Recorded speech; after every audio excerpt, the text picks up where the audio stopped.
you have not joined us before, I'm pretty sure those of you that are here have joined us before. My name is Yvette, Yvette, and I am the resident artist at the Wisconsin Veterans Museum. We've been running Drink and Draw proudly and steadily since 2020, and this is a program where we take an object or an image from the museum's collection that maybe wouldn't normally get exhibition time, and we look at it and we consider its properties, and we do some drawing at the same time. And so thank you for joining us. Again, if you have never joined us before, this program is brought to you from the Wisconsin Veterans Museum Foundation, and we are grateful to the family of Pat Finley. This is brought to us from the great sponsorship in memory of Pat Finley. So that's through the Wisconsin Veterans Museum Foundation. So why don't we get started? I'm going to go ahead and share my screen. I'm going to be working on my iPad today. So let's get this. It takes a second for it to load up. So let me do this. And then I'll keep the chat on. So if you, give me 1 second to get the screen. If you can see my screen. If you can't see my screen, just feel free to let me know in chat. I want to make sure that, give me 1 second. I want to make sure I have my chat up. Okay. So, all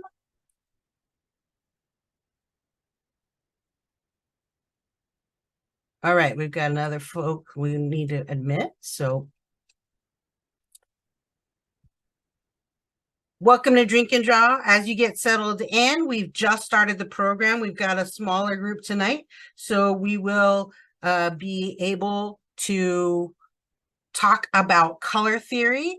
We are going to look at the screen here, and I mentioned to the other participants, if you have something that you want to use for color, you can do that, color pencils, markers. But if you've never joined us for Drink and Draw before, what we do is we look at an image or an object from our collection, and then we draw it, and we talk about drawing processes. So what I wanted to start out was some housekeeping. So you'll see here on the left, that image is, it says slide from J. Bernie Dibble. So that's the image that we're going to be working on drawing tonight. I will leave that up in the screen throughout the night. That way you will be able to, you'll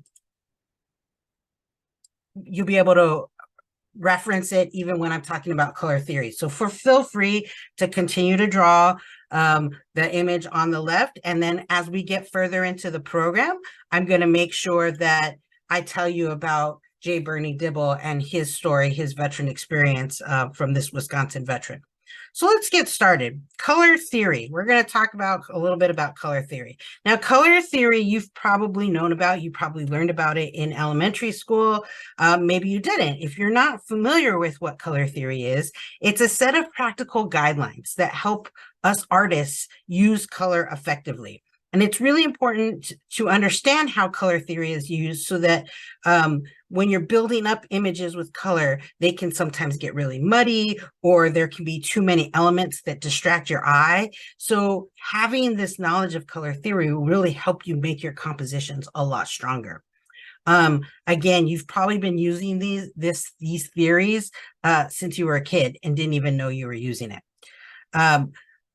When you mix colors, we're going to be using pigment-based colors. So RGB, the red, blue, I'm sorry, your primary colors, which are red, yellow, and blue. And I'll talk about those in a second.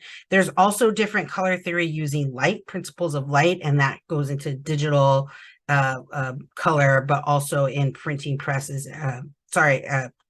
When you're lighting theater or film, that's a different color theory. So today we're working visual imagery. We're working on your basics of color theory for drawing and painting. So let's start. We're going to have primary colors. So let me get my ink started here. So primary, these here, and I mentioned them just a second ago, are your primary colors. And that's like the foundations of where we start from drawing and using colors. I did, in fact, learn this in kindergarten, and I've used primary and secondary colors as my principal go-to for everything I draw since I was a little kid. So your primary is going to be this red, the blue, and yellow, right? Those are very familiar colors. You see them in a lot of graphic images. Why? Because they work really well together in harmony. So as we get into different color theories, I'm going to talk to you a little bit about, give you some examples of where we might see that. And then below here, you see the secondary. So you've got your orange, purple, and green, right? And you think about the colors of the rainbow, RG, BIV, that's sort of what we're getting here. So if we look at this color wheel up here, we've got the red, and you can barely see that. So let me see if I can get it a little bit darker in a different ink.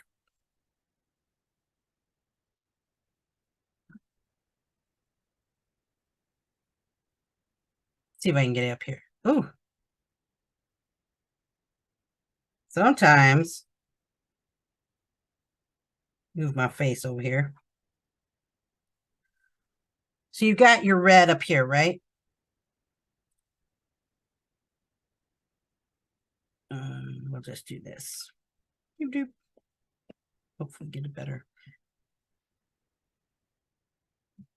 And when you've got red, that's your primary, and your blue and your yellow.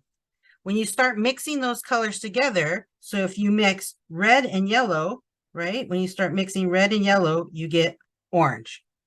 When you mix blue and yellow, you get green, right? And when you mix red and blue, you get purple.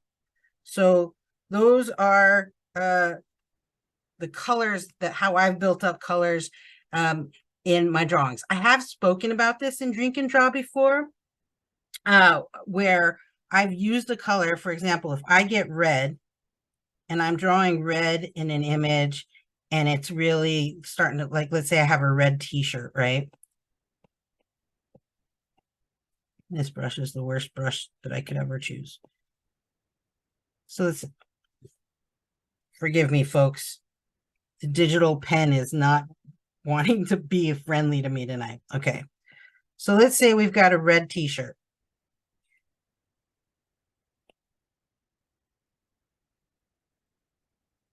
Nice little red t-shirt, but that looks really two-dimensional. So what we want to do is we want to make it a little bit three-dimensional. So I might pull out a green, which is the opposite of the red, and I might start adding just a little bit of green in there. And it helps when I'm in the oil painting because you can see it start mixing together.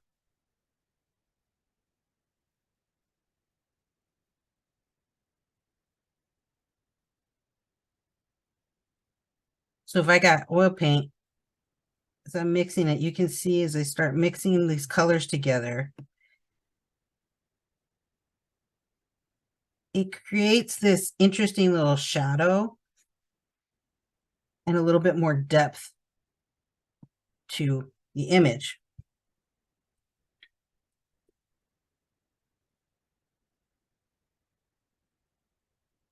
And that's how you can start building up. You can't really tell a lot here on the monitor, but you can really start to see how those colors start to come together. And I'll point that out as we're drawing. So let me get back because it shut out. So let me put your reference photo back up there.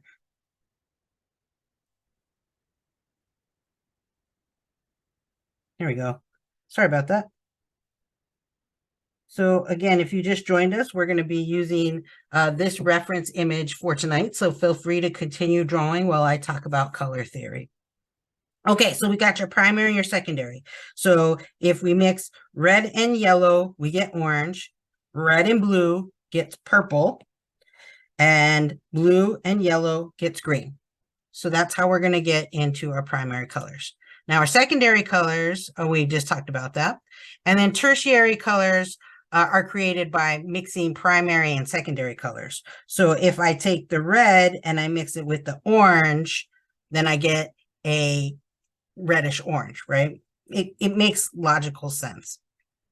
Now, when we get to colors, we have color saturation and we have color value. So if we start adding, so for example, if I get this green If I go to red, I'll get my color red that I have. I'm going to zoom in here. So we start with this red. If I start adding white to the red, it's going to start getting lighter.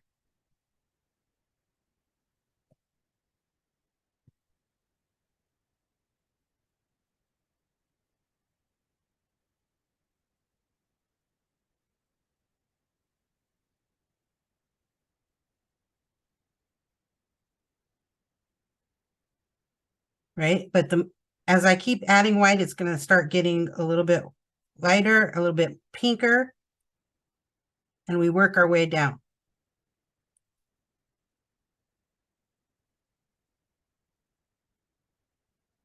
So we're changing the value of this color down to the point where we get it to the white.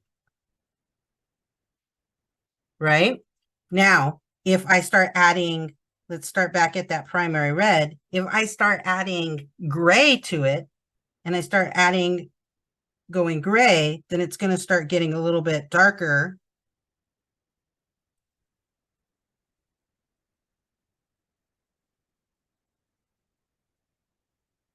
Until we get to black.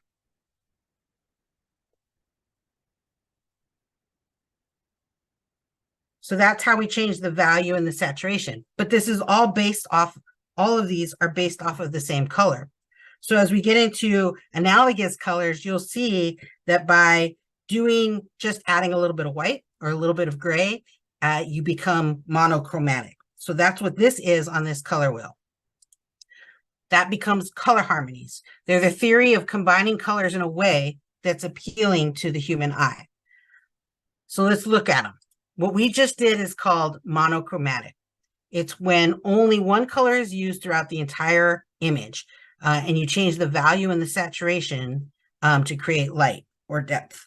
So if we were talking again on this t-shirt example, right? So we've got a red t-shirt. But I want to start adding depth, then I'm going to basically take my color and start adding gray. So I'm still using that same red, but I'm adding gray just to give it a little bit more depth. This becomes very helpful when you're designing images for printing, because back in the day, it used to be really expensive to do multicolor print. So by using the same color, but by just changing, adding gray or white, you kept it in the same color, and you were only charged for using one color versus developing like 4 or 5 colors, simply because you were just modifying its value. So that's monochromatic. And then we have complementary. This is probably, let me take these images off. This complementary is probably one of the most familiar color theories that we have out there. Most folks are familiar with complementary. And what that means is in your image, you're going to look at something and you're going to use red and then green. So when I talked about that t-shirt and we added the green to give a little bit of depth to the image, that's how you use complementary. So the complementary colors would be red, the complementary color is green. And then blue, the complementary color is orange. And then yellow, its complement is purple. And so on and so forth. So if you go along the color wheel, you can see what opposites are. And those opposites really do attract. They really do help you see the image better. And graphically, they work really well together. Here's a couple examples from the collection. So you see complementary colors used a lot in insignias and patches for the military. So 32nd Infantry Division is one of the most well-known. There's the red and the green. And then this is from the Charles Tulsky collection. You can see red and green is used here as well. If folks have any questions, feel free to shoot me something in chat. Let me know, or if I'm talking too fast or not fast enough, feel free to let me know. Again, I'm just going over the principles of color theory before I get into my drawing. You're welcome to continue to work on the image that's there on the left from the Dibble collection. So the next color theory, color harmony, we're going to talk about is analogous. So let me turn off these images. So analogous is when you're using basically all of the same colors in the three colors next to each other. So if I took this blue, this green, and this green, your image is going to be built up of those three colors. You could go move on and do this guy.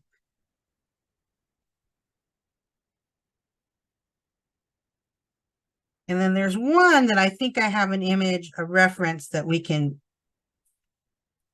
go to that's going to use something similar. So you see you have those three. If we look at images of hatches, let's see, was this little matchbook here.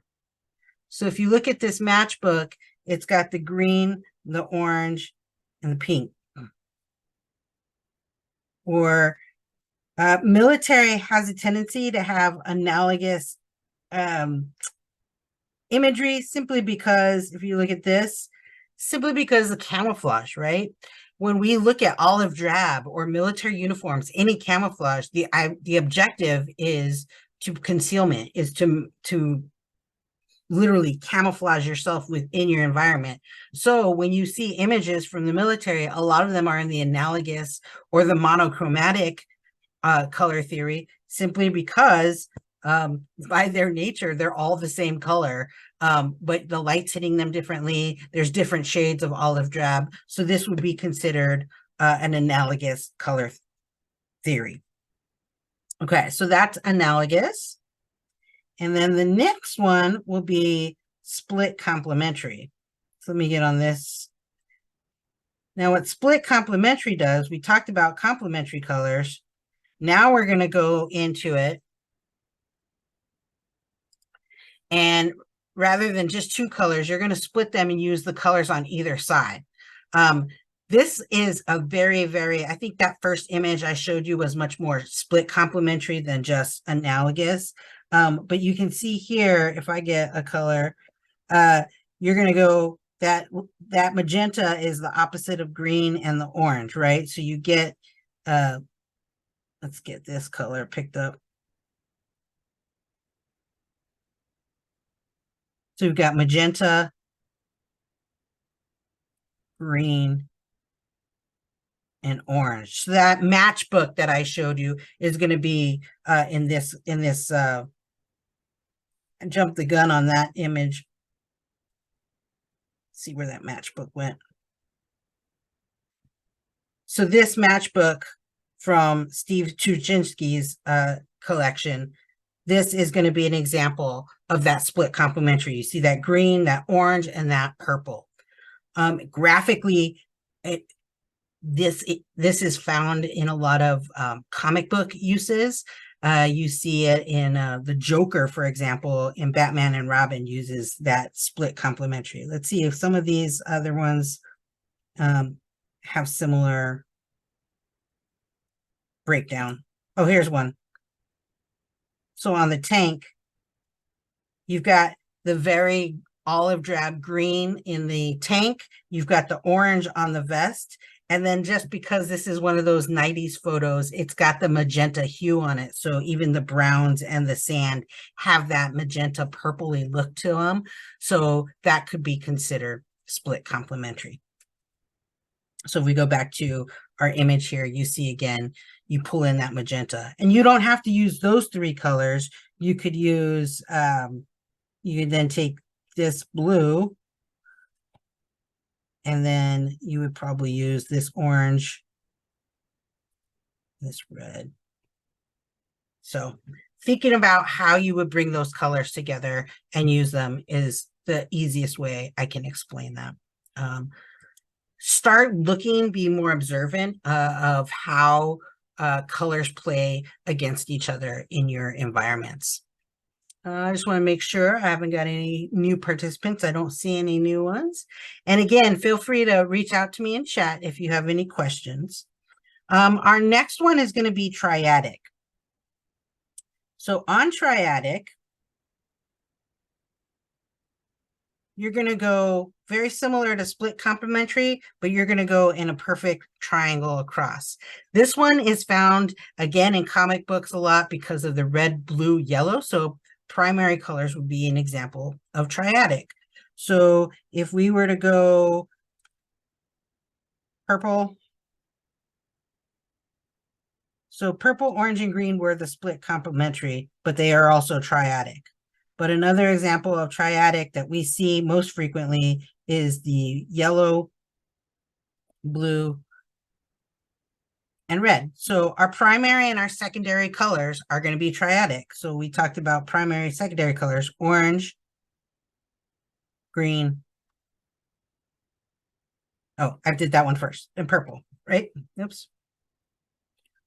Those are your secondary colors. Those are triadic. If we look at the images that I gave you examples of here, we've got this logo here on this mug is an example of triadic. You've got the white mug, you've got red, yellow, and blue in the emblem. And signs use triadic a lot too. And then these are lithographs that are part of their broadsides that are in our collection. They're so beautiful, beautiful lithographs, but you see that triadic color. We see triadic used a lot in imagery, patriotic imagery and imagery used with the military, simply because our flags are red, white, and blue. So yellow obviously pops that out. So you'll see a lot of the triadic use of color theory in patriotic elements, but these lithographs are just gorgeous. Again, this one uses a little bit more color, but that green and yellow, the primary use of colors is found in this broadside. Okay, and one last one that I'm going to talk about, and it's called double complementary. And I wanted to bring this one up because I prepared an image for you that I already painted from the same Dibble collection. But double complementary, for me, I love this one because for someone like me that's very indecisive and wants to use all the colors, this one helps you use, you get 4 choices. So you can see here, you would get an orange. Let me get on that layer. You would get an orange, which is the opposite of blue. So its complementary color would be that blue. Then you get this magenta, and the complementary color of that is the green. So these 4 colors can be the premise for your design. You can stick with these 4 colors, and you can do, you can change their saturation, right? Make them a little bit darker, like we talked about. And still, you're still allowed to use that in your color, or you could change their value. So start adding white to it and make it a little bit lighter. And do that with all 4 of the colors, and you can build your image up. So double complementary is what I really wanted to focus on for, I thought would work really well for this Dibble image. It's got that Kodachrome sort of feel. There's a lot of magenta and blue in that olive drab. And so you can really kind of go through the image and see if it'll let me pick some colors. So if I had, that's going to fall in this area, it's going to be probably the opposite is going to be this purple, right? And then you've got this yellow, and then the opposite is going to be that probably more of a,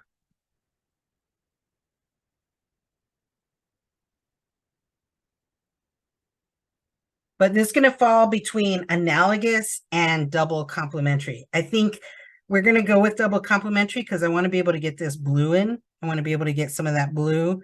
And the opposite of that is going to be in the orange area. So like the orangey creamy.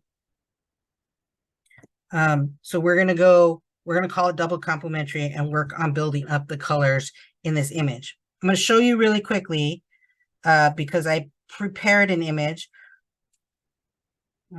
Take that off of there.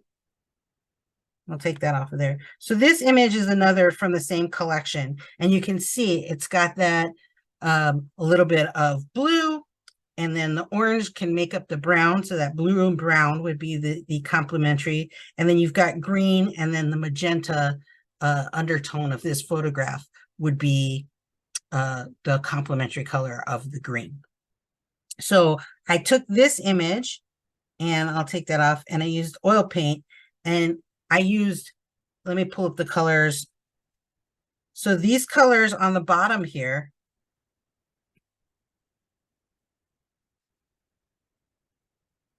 these 4 colors are the colors I used for the entire painting. So I took the reference image and I started out, and I just started with my darkest color. And then I pulled back, adding some whites in that same value. And then I built up and found those complementary colors and built this image. So obviously this painting doesn't have like intricate detail work, but I was focusing on using color. So this is how I'm going to start to build up this image. And I hope you're following along with your drawing and figuring out how you want to use color theory for this image. Now, just because the photograph has a specific look, so if I give myself a new screen, a new blank screen, and I'm going to give myself start with a little sketch outline just to get my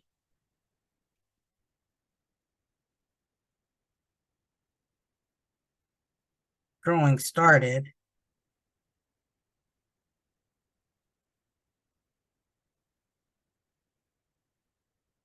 To do a quick minute sketch here.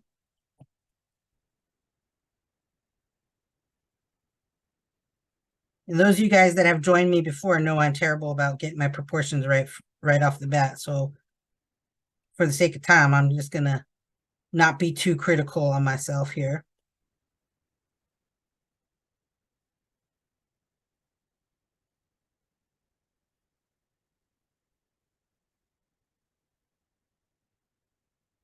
Let's say we got this figured out. And I've decided I want to go ahead and make this a little bit more cartoony.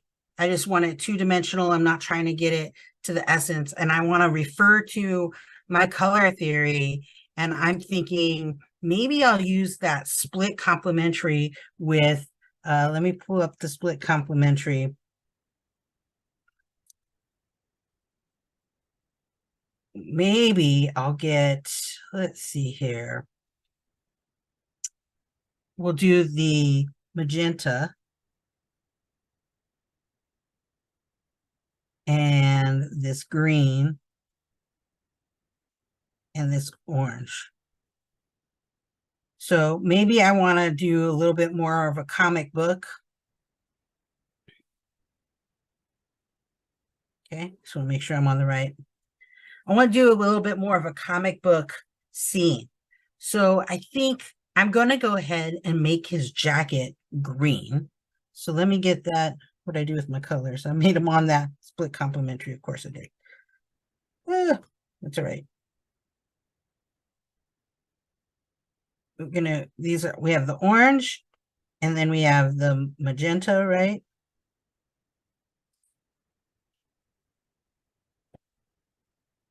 And then we got that green.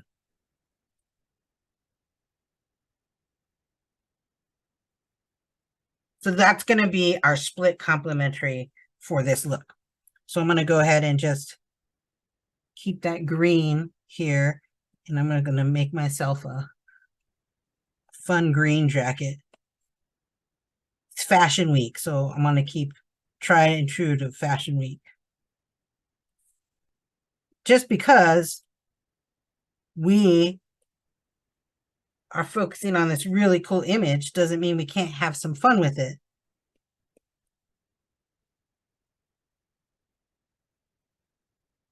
And I think in honor of Fashion Week, I'm going to do this real loose crayon-y type drawing. But we got the green there, and I want to give myself a little bit more depth. So I'm actually going to use the complementary color here, but I'm going to go and I'm going to change its saturation a little bit. And I'm going to put this in here. Give me some detail work.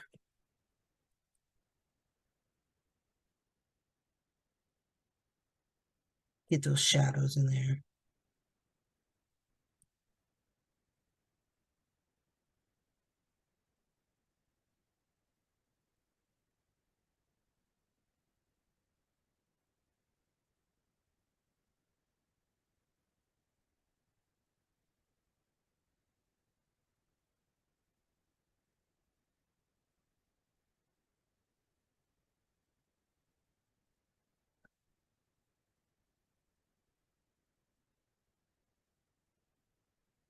I'm going to do that when I'm mix this in a little bit. Go back to my green.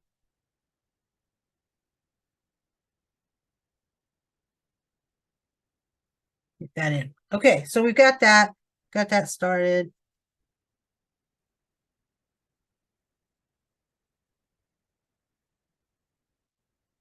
And then, you know, I'm thinking, do I want to do, I'm going to do orange for his little scarf. He's got that little ascot on. So I'm just going to do a little orange. Make that, and then maybe the inside of the rim of his hat will be that orange. And then his gloves are going to be orange too. And let's do nice.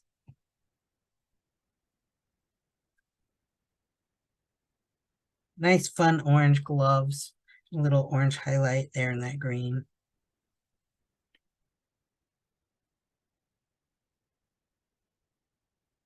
And then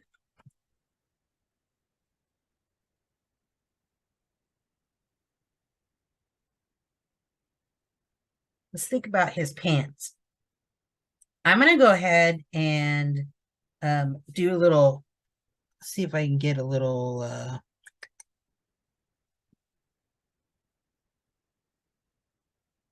I want something that's going to mix together. I'm going to get charcoal. Mm.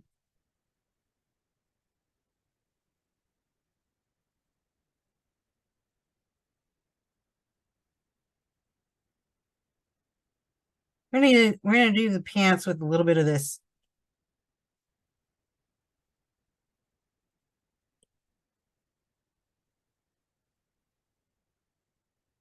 I'm gonna start with the lighter color of this magenta, and then I'm gonna change its saturation by adding the gray and getting a little bit darker tone.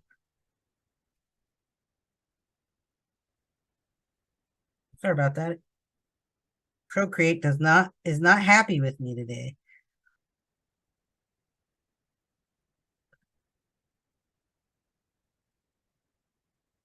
There you go. Move him up there again. All right. So I know this looks super like refrigerator drawing for a little kid, but if we're thinking about making a cartoon style, you have to build up with these fun colors to start with. But see, I can start adding a little bit darker magenta and add these details.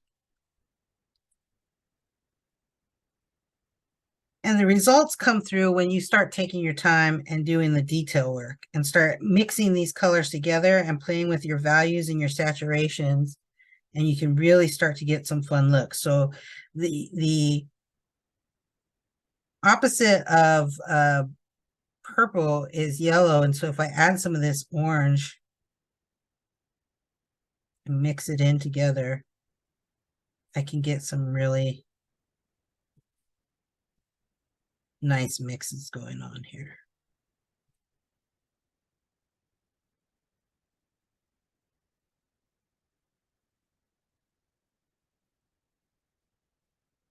got this, and then I'll add.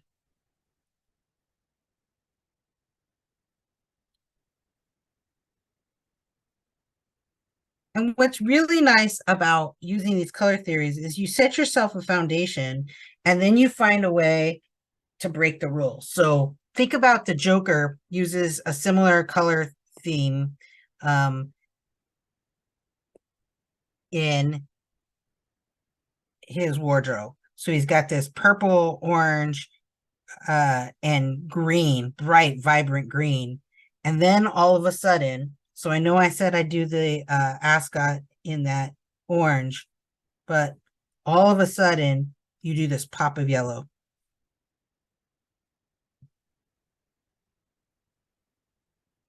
And it's like out of the blue, this thing just pops out of nowhere and says,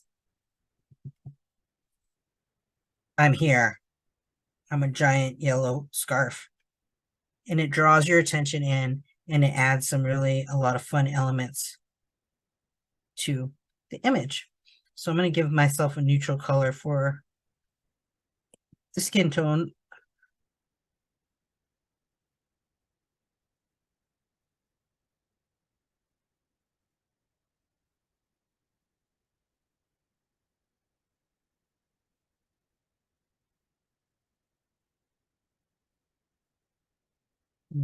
Give him a little head of hair.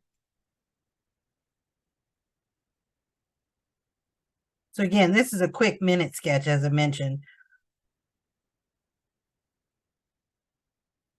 But I really just wanted to show you what the possibilities were of using color theory to set the tone of the type of image you're putting out there. So, for example, if I wanted this to be a little bit more serious, then I would go and I'd switch over to an analogous color theory, right? So I would go in and let's get a new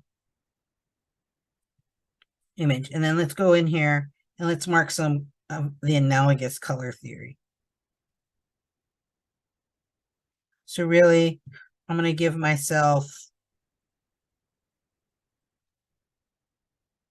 browns. That's like a lavender.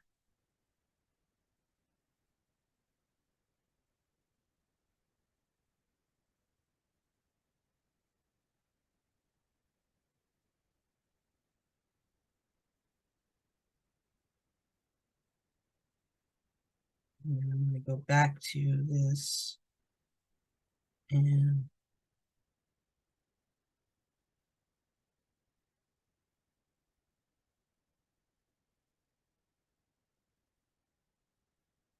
so we're going to try to stay within, a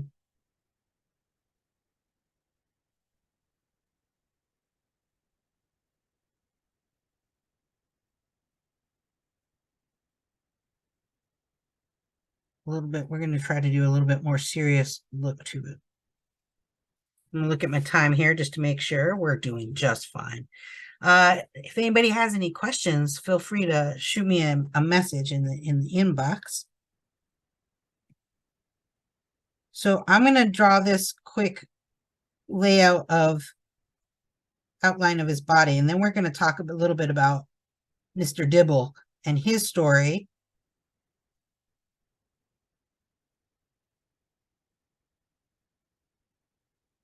So you know who the person is you're drawing tonight. And I'm super excited that all of you guys have taken the time to join me again. If you joined us last month, I had it, or in June, it's been a few months, we had a couple of hiatus. You may remember that I pre-recorded it and then I was online with you.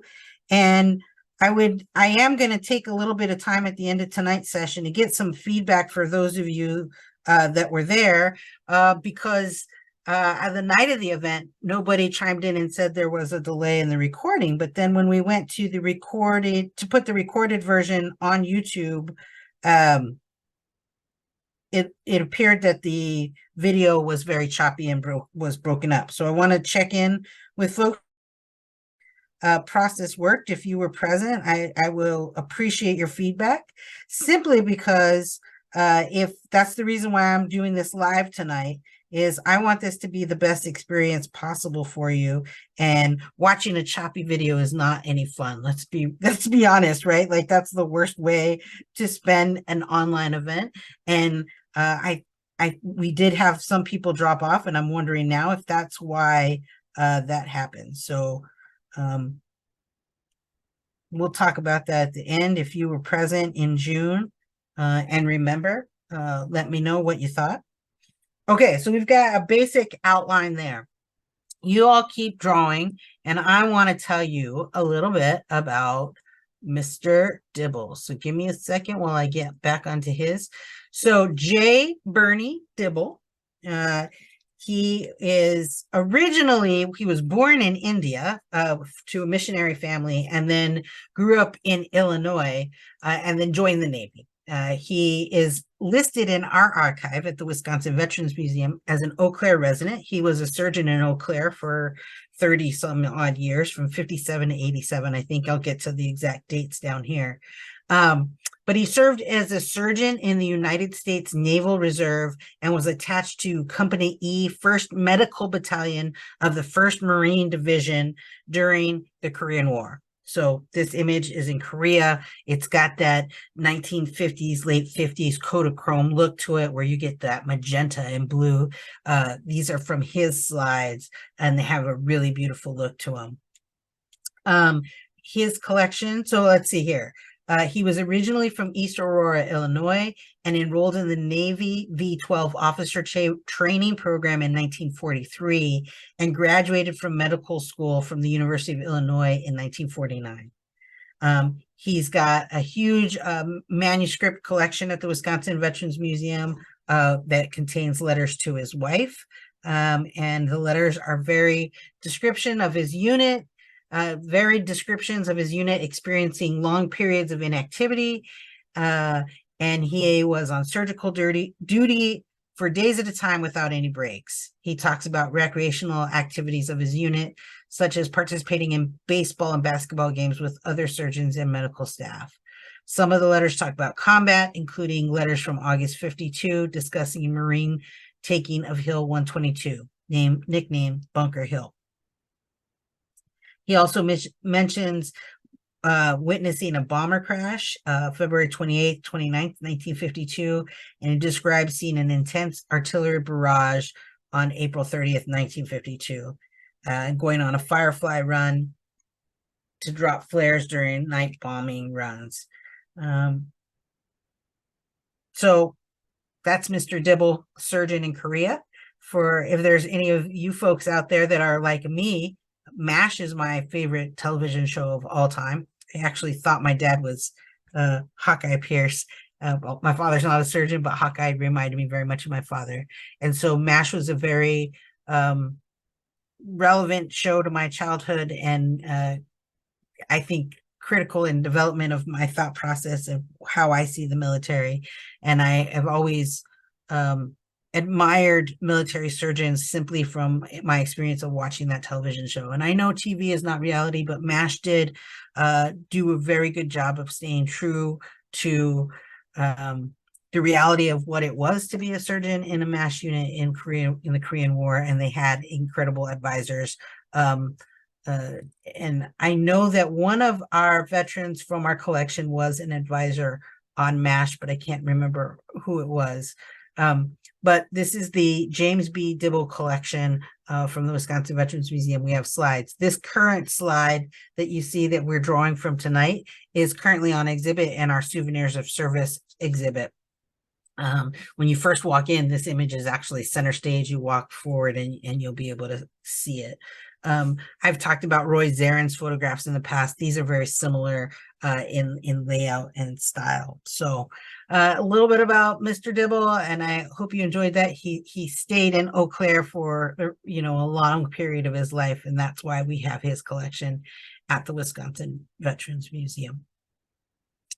Okay, so I'll return back to the drawing here, and we were going to go in an analogous to keep it a little bit more true to the style and I'll start with just a little sketching of this brownish, purplish brown. Just get it in here. It also depends on what medium you're using. I'm very sketcherly tonight. I knew I was going to be working with color, so I wanted to just be a little bit more loose on application, just to kind of give you a feeling of how color can change the mood of an image, can make it more fun, make it more frivolous, it can make it more serious. And for those that are colorblind, can make it actually very unreadable. So thinking about creating imagery, how would you create imagery for that's visually appealing to the colorblind or to visually impaired? So in the museum world, often in art museum world, we would create exhibits that were for visually impaired folks that had higher contrast, more use of black and white. But as far as color theory goes, one of the ways to test this is you can, once you have your image fully in color, if you're digital, that's fine, or you can scan your image and then turn it black and white. Look at it in grayscale. And what you'll see is often if you don't have enough complementary colors or enough contrast, then your image, even if let's say I use this gray and then this red, and it's in color, it's two distinct colors. When it's monochromatic, it's just going to blend together and just look like a big blob of gray.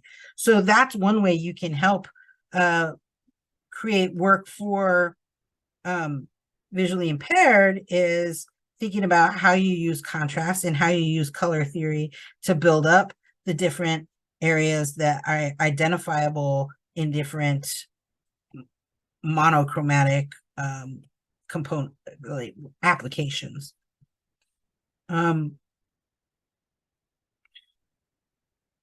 If you think about, this is where, again, there's a difference between color theory using light and color theory using visual medium, painting medium.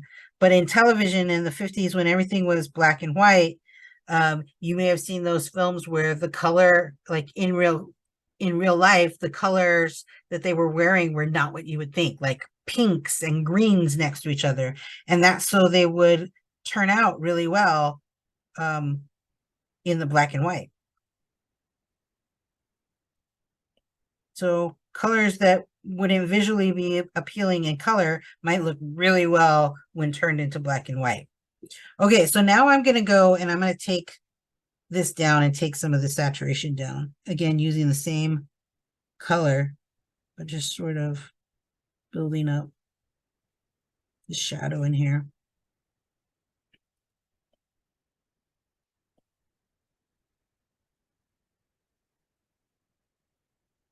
I'm going to take some of this green. I'm going to start building it in. And you can see it's going to start making a really nice depth.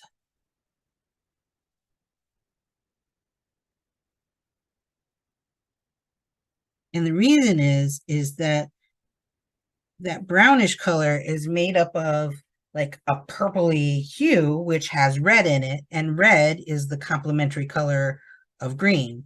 So it's going to really start to pop and stand out.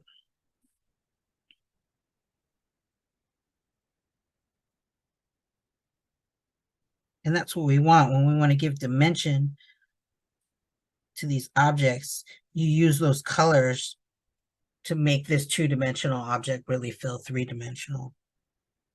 Go back to this brown. If I add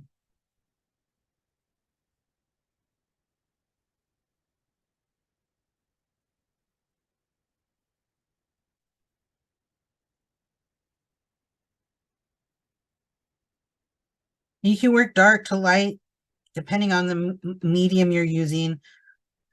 I'm using digital, so I'm able to actually really bring these whites on top of the darks. You may not always have the ability to do that. Now I'm just building up colors. So again, this is just really sketcherly, not a lot of really great compositional detail, but the idea is to give you, to show you, identify how this color variation will make this drawing feel completely different than the one we did with the split complementary.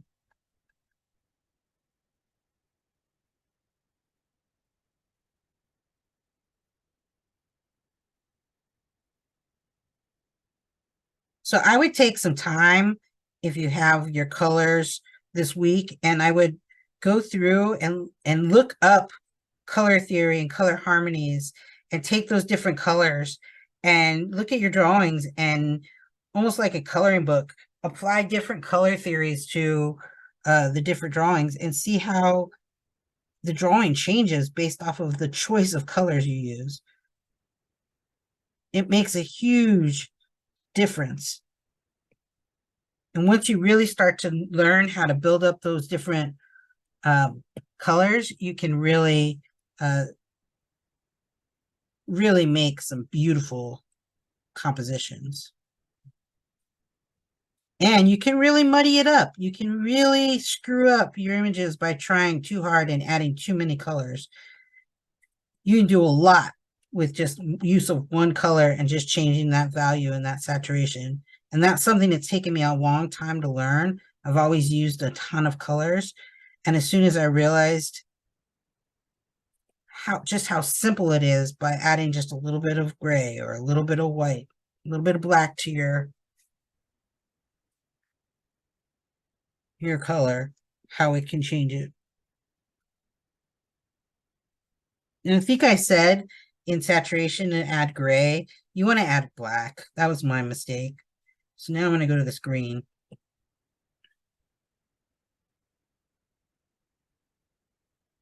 I don't know why I didn't pick up that green.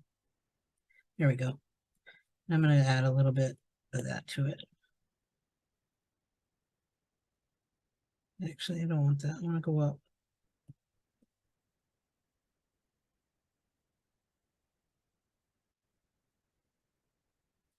This green's actually almost a little too blue. We need a little bit more yellow to it. I'm gonna cheat a little and go.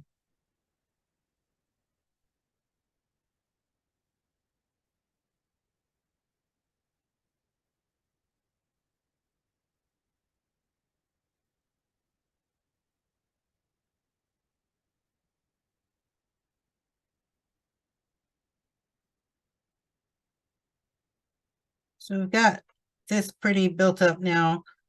I'm gonna just do quick.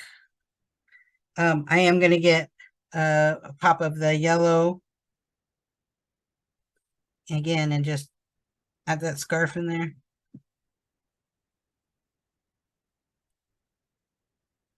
If we decided we wanted to keep it more in the analogous color scheme.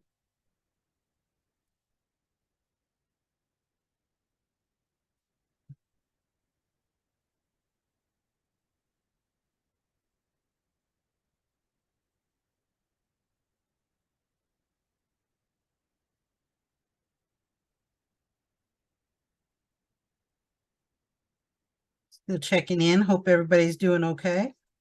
We're going to be wrapping it up here, but I just wanted to show you.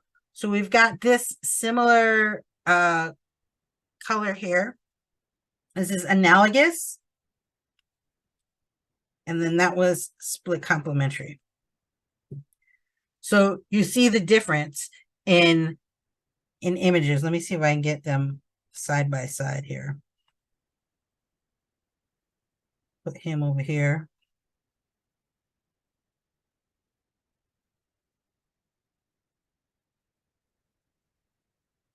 It's a totally different energy, totally different feeling in what you're going for.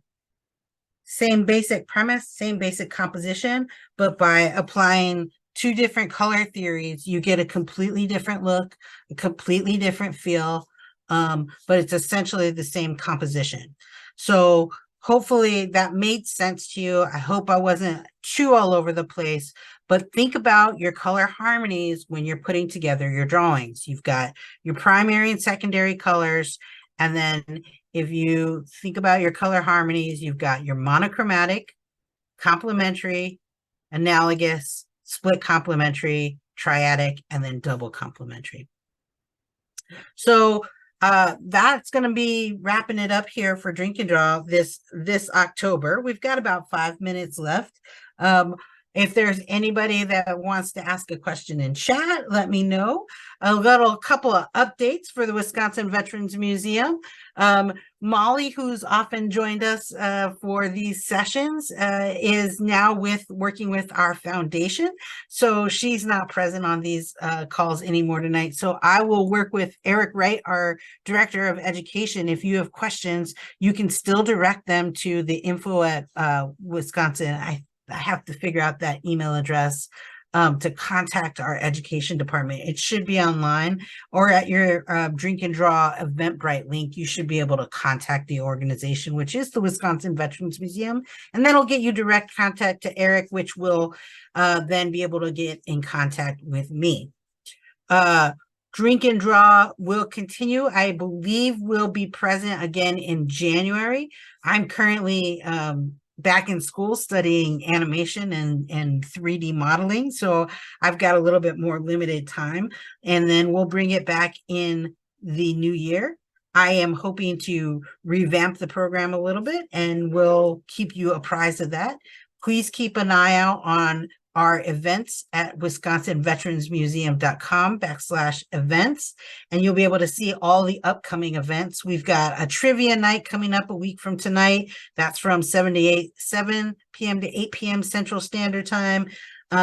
If you are in the state of Wisconsin, we've got our Convoy Speaker Series with our foundation, which will be in Green Bay, Wisconsin on November 4th. And then on November 11th, there is a movie premiere of The War to End All Wars, and I believe that it's in museums worldwide. Let's see.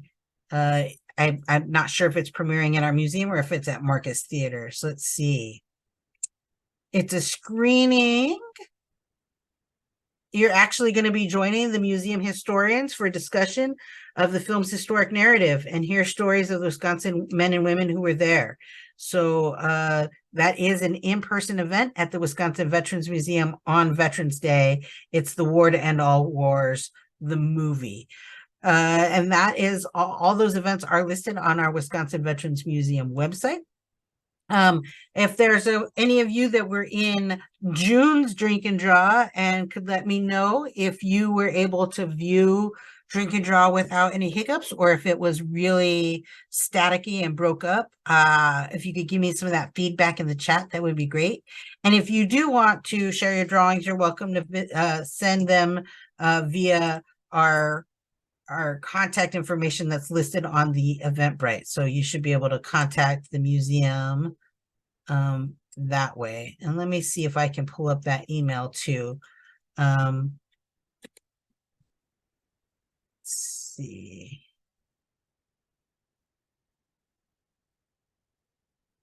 It said, okay, thank you. We didn't notice anything weird. Whoa, great. So yeah, that's really helpful. Thank you, Margaret and Joe. Like I thought the video went smoothly. For some reason, the Zoom recording chopped it up. So it was a pre-recorded video, so we can always put that on the website. So that's good to know, because then I can pre-record and I'll be able to get a little bit more detailed information to you, and I won't forget to provide info. Because live, I like doing it live because I like doing a little bit more interactive, but having it pre-recorded is really beneficial so that I can follow the chat and make sure that we're getting everybody in the meeting in a good, easily, and everybody can enjoy and have fun. I'm super excited you returned, and I'm excited to be back in January. And then I'm hoping that maybe we can do something fun in March from here out in North Carolina. I might take a Civil War tour and draw some battlefields from North Carolina in March. So Hopefully in the new year, I'll be able to bring you some information about 3D modeling and animation too. That might be something fun and a change of pace. You'll still be able to draw directly 2D, but I'll show some fun digital things that I'm learning. So thank you all for joining me again on this Drink and Draw. I hope you have a wonderful weekend. I hope you have a wonderful fall. It's your first time here, Leah. Oh, wonderful. I'm so happy you joined us. So yes, we will continue to do this. If Leah, if you want to see previous Drink and Draw, you can go to the Wisconsin Veterans Museum YouTube channel, and we have some of the previous sessions recorded there. So if you want to see the tutorials and see the images that we drew, feel free to take a look there. And then again, you can contact Eric and he can put you all in contact with me, and I can share any drawing information that might be helpful to you. So thank you all for joining. I am really excited to be here. I'll stop sharing my screen. And then if you need that image too, I no longer have access to our website, so I'll make sure and see if Eric can get it up on the website. So let me stop sharing there. All right. Well, thank you all. Have a wonderful evening, a wonderful weekend. Enjoy the fall weather. Happy Halloween, and please be safe out there. Take care of each other.